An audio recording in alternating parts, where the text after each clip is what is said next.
Assalamualaikum. Welcome to YouTube channel. It's me Dr. Safiya Simin Asif and in this video we will learn the concept maps of the fundamental calculation.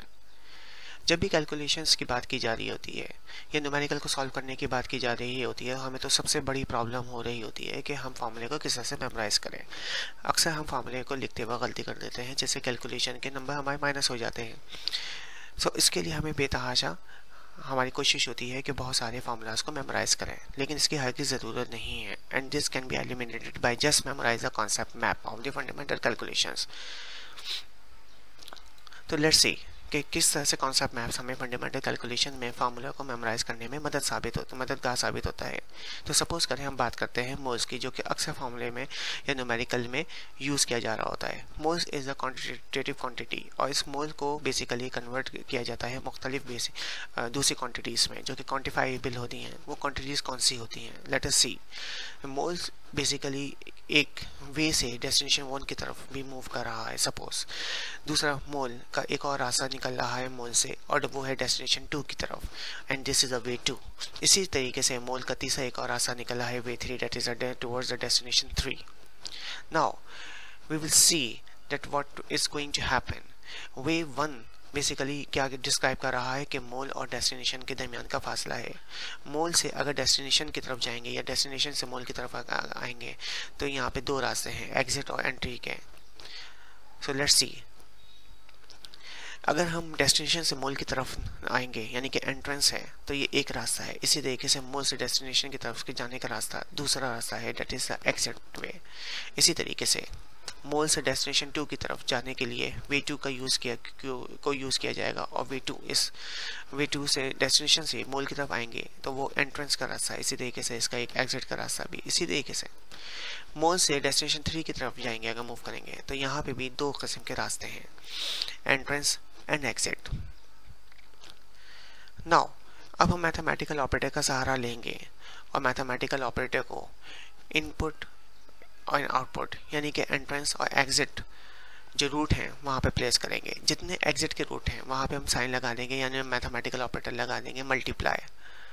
और जहाँ पे हमारे पास entrance के रास्ते हैं मोल की तरफ, वहाँ पे हम साइन लगा देंगे या मैथमेटिकल ऑपरेटर लगा देंगे डिवीजन का।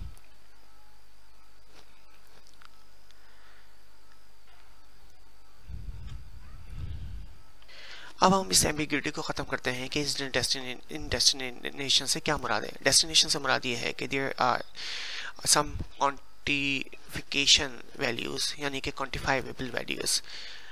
सो let's see, yes, so here we go, that the destination 1 is basically the mass in gram, the destination 2 is basically the number of atoms, number of molecules, number of ions, or the number of particles, and the destination 3 is basically the volume in the decimeter cube, basically in liter. Now अब हम इस ambiguity को भी दूर करते हैं कि वे 1 से क्या मुराद है, वे 2 से क्या मुराद है, वे 3 से क्या मुराद है। यानी कि इसका मतलब है कि अगर मास से मोल में और मोल से मास में हमें कन्वर्ट करना है, so we need to multiply with some factor, some values. So ये कौन सी वैल्यूज़ है ये देखते हैं। सो अगर हम मोल से मास में कन्वर्ट करना है या मास से मोल में जाना है तो हमें एटॉमिक मास या मॉलिक्यूलर मास से मल्टीप्लाई या डिवाइड करना पड़ेगा। इसी तरीके से मोल्स से number of atoms, number of molecule, number of ions, number of particles में मूव करना है तो हमें एवोगाड्रो नंबर से मल्टीप्लाई या डिवाइड कराना पड़ेगा। और इसी तरीके से मोल से अगर हमें वॉल्यूम में जाना है जो कि इन डेसीमीटर क्यूब में है, so we need to multiply with the volume at STP, that is the 22.41 decimetre cube और लीटर पर मोल। तो आइए देखते हैं कि इसमें कितने बेसिकली फार्मूलाज एम्बेडेड हैं। इसमें बेसिकली 15 फार्मूलाज एम्बेडेड हैं। ये 15 फार्मूलाज को मेमोराइज करना एक बहुत टिपिकल टास्क होगा और इनमें अक्सर हम गलती कर देंगे ड्यूरिंग जब हम एग्जाम्स में न्यूमेरिकल को सॉल्व कर रहे होंगे। तो आइए वापस चलते हैं और इसमें देखते हैं कि किस तरीके से 15 फार्मूलाज जनरेट किए गए हैं। सो जब हम मोल्स अगर हमारे पास दिया गया हो न्यूमेरिकल में और हमें मास इन ग्राम को फाइंड आउट करने की बात की जा रही हो, सो हमें मोल से मास में आने के लिए हमें एग्जिट का रास्ता यानी कि मल्टीप्लाई कराना पड़ेगा विद द एटॉमिक मास और मॉलिक्यूलर मास से। सो हमारे पास मास इन ग्राम हासिल हो जाएगा। अगर हमारे पास मास इन ग्राम दिया हुआ हो और मोल कैलकुलेट करने हो तो हमें एटॉमिक मास से मॉलिक्यूलर मास से डिवाइड कराना पड़ेगा। इसी तरीके से मोल से number of atom, number of molecules, number of ions या नंबर ऑफ पार्टिकल्स दिए हुए हों और मोल्स मालूम करने हो तो हमें डिवाइड कराना पड़ेगा एवोगैड्रो नंबर से, यानी कि 6.023 x23 से। अगर हमें मोल दिया हुआ हो और हमें number of atoms, number of molecules या नंबर ऑफ आयंस या नंबर ऑफ पार्टिकल्स मालूम करने हो तो हमें सिंपली मल्टीप्लाई कराना पड़ेगा एवोगैड्रो नंबर से मोल को, और हमारे पास number of atom, number of molecules या नंबर ऑफ आयंस या नंबर ऑफ पार्टिकल हासिल हो जाएंगे। यानी कि अगर हमें एटम मालूम करना है तो नंबर ऑफ एटम्स, अगर हमें मॉलिक्यूल मालूम करना है तो नंबर ऑफ मॉलिक्यूल की बात करेंगे, अगर हमें आयंस यानी Fe2 प्लस दिया हुआ या Fe3 प्लस दिया हुआ या क्रोमियम 3 प्लस या क्रोमियम 6 प्लस तो फिर हमें नंबर ऑफ आयंस से मल्टीप्लाई कराना पड़ेगा। इसी तरीके से नंबर पार्टिकल से मल्टीप्लाई करा देंगे। सिमिलरली अगर हमें मोल दिया हुआ हो और वॉल्यूम लीटर में फाइंड आउट करना हो तो हम 22.41 डेसीमीटर क्यूब से मल्टीप्लाई करा देंगे।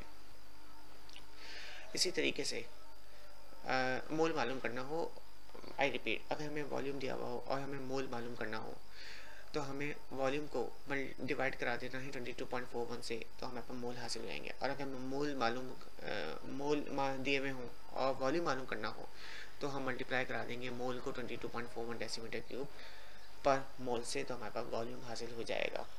इस तरीके से ये बेसिकली 15 फार्मूला जनरेट किए जाते हैं इस एक कॉन्सेप्ट मैप से। तो अगर आपने इस कॉन्सेप्ट मैप को बेसिकली माइंड में रखा तो आपकी ज़िंदगी आसान हो जाएगी और सारी न्यूमेरिकल्स आप बगैर किसी गलती के हल कर सकेंगे और इसमें 100% मार्क्स हासिल कर सकेंगे। अगर आपको हमारी वीडियो अच्छी लगी, पसंद आई तो लाइक और सब्सक्राइब करना ना भूलिए और बेल आइकन पर ज़रूर क्लिक करें ताकि न्यू वीडियोस जो भी अपलोड हो रही हों उससे आप अपडेट रहें। Thank you very much.